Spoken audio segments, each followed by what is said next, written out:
कृष्णं वंदे जगद्गुरु।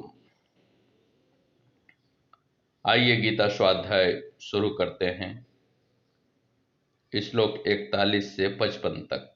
अध्याय 11। अर्जुन भगवान से प्रार्थना कर रहे हैं। शखेति मत्वा प्रशुभं यदुक्तम्, हे कृष्ण हे यादव हे सखेति, अजानता महिमानं तवेदं, मया प्रमादात् प्रणयेन वापि। हे भगवान, आपको सखा मानकर आपकी इस महिमा को न जानते हुए मेरे द्वारा प्रमाद से अथवा प्रेम से भी, हे कृष्ण हे यादव हे सखे, इस प्रकार जो कुछ बलात् कहा गया है, यच्चावहासार्थमशत्कृतोषि विहारशय्यासन भोजनेषु, एकोऽथवाप्यच्युत तत्समक्षं, तच्छामये त्वामहमप्रमेयम्। और हे अच्युत, जो आप मेरे द्वारा हंसी के लिए विहार, शय्या, आसन और भोजन के समय अकेले में अथवा अन्यों के समक्ष भी अपमानित किए गए हैं, उन सब के लिए अप्रमेय स्वरूप आपसे मैं क्षमा याचना करता हूँ। पितासि लोकस्य चराचरस्य, त्वमस्य पूज्यश्च गुरुर्गरीयान्, न त्वत्समो अस्त्यभ्यधिकः कुतोऽन्यो लोकत्रये अप्यप्रतिम प्रभाव।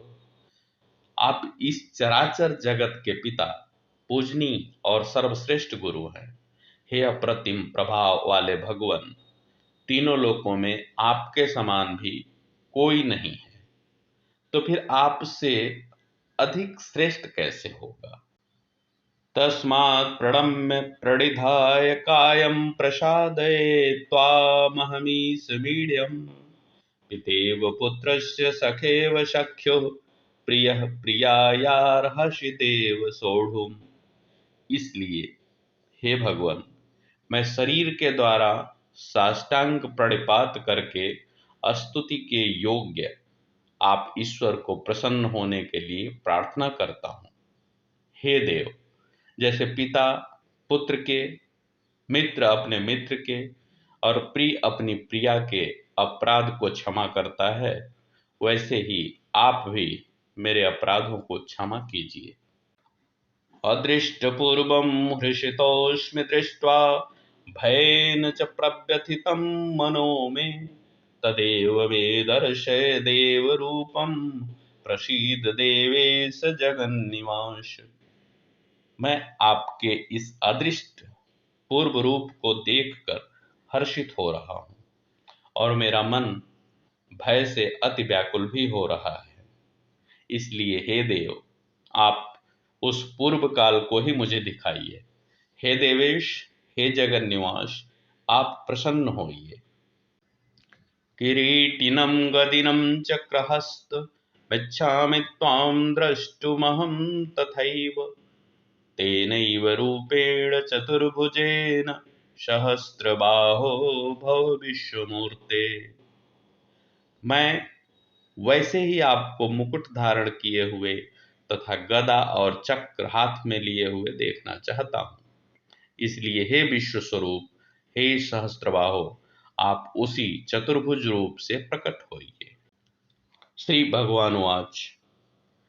मया प्रसन्नेन तवार्जुनेदं रूपं परं दर्शितमात्मयोगात्, तेजोमयं विश्वमनन्तमाद्यं, यन्मे त्वदन्येन न दृष्टपूर्वम्।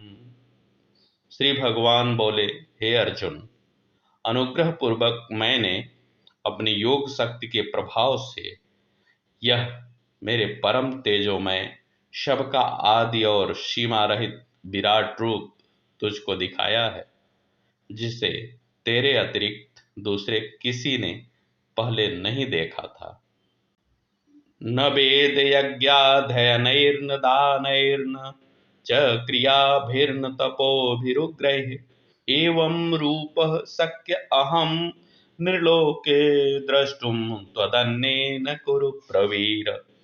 हे अर्जुन, मनुष्य लोक में इस प्रकार विश्व रूप वाला मैं न वेद और यज्ञों के अध्ययन से, न दान से, न क्रियाओं से और न उग्र तपों से ही तेरे अतिरिक्त दूसरे द्वारा देखा जा सकता हूं। माते व्यथा मा च विमूढ़ भावो दृष्ट्वा रूपम घोरमिदृग्मेदं व्यतेपभिः प्रीतमनः पुनस्त्वं तदेव मे रूपमिदं प्रपश्य। इस प्रकार मेरे इस घोर रूप को देखकर तुम व्यथा और मूढ़ भाव को मत प्राप्त हो। निर्भय और प्रसन्न चित्त होकर तुम पुनः मेरे पूर्व रूप को देखो। संजय उवाच इत्यर्जुनं वासुदेवस्तथोक्त्वा स्वकं रूपं दर्शयामास भूयः आश्वासयामास च भीतमेनं भूत्वा पुनः सौम्य वपुर्महात्मा। धृतराष्ट्र से संजय ने कहा कि भगवान वासुदेव ने अर्जुन से इस प्रकार कहकर पुनः अपने पूर्व रूप को दर्शाया और फिर सौम्य रूप महात्मा श्री कृष्ण ने इस भयभीत अर्जुन को आश्वस्त किया। अर्जुन उवाच दृष्ट्वेदं मानुषं रूपं तौ सौम्यं जनार्दन इदानीमस्मि संवृत्तः सचेताः प्रकृतिं गतः। अर्जुन बोले, हे जनार्दन, आपके इस अति शांत मनुष्य रूप को देखकर अब मैं स्थिर चित्त हो गया हूं और अपनी स्वाभाविक स्थिति को प्राप्त हो गया हूं। सुदुर्दर्शमिदं रूपं दृष्ट्वा नश्यन् मम देवाप्यस्य रूपस्य नित्यं दर्शनकांक्षिणः। श्री भगवान ने कहा, मेरा यह रूप देखने को मिलना अति दुर्लभ है। जिसको कि तुमने देखा है, देवतागण भी सदा इस रूप के दर्शन के इच्छुक रहते हैं। न हम वेदैर्न तपसा न दानेन न चेज्जया शक्य एवं विधो द्रष्टुम दृष्ट्वा नश्यमाम यथा। जिस प्रकार तुमने मुझको देखा है, इस प्रकार चतुर्भुज रूप वाला मैं न वेदों से, न तप से, न दान से और न यज्ञ से ही देखा जा सकता हूं। भक्त्या त्वनन्या शक्य अहमेवं विधोर्जुन ज्ञातुं द्रष्टुं च तत्त्वेन प्रवेष्टुं च परन्तप। परंतु हे परंतप अर्जुन, अनन्य भक्ति द्वारा इस प्रकार चतुर्भुज रूप वाला मैं प्रत्यक्ष देखने के लिए, तत्व से जानने के लिए तथा प्रवेश करने के लिए अर्थात एक ही भाव से प्राप्त होने के लिए भी शक्य हूं। मत कर्म कृन् मत परमो मत भक्तः संगवर्जितः निर्वैरः सर्वभूतेषु यः समामेति पांडव। हे पांडव, जो पुरुष मेरे लिए ही कर्म करने वाला है और मुझे ही परम लक्ष्य मानता है, जो मेरा भक्त है तथा संग रहित है, जो भूत मात्र के प्रति निर्वैर है, वह मुझे प्राप्त होता है।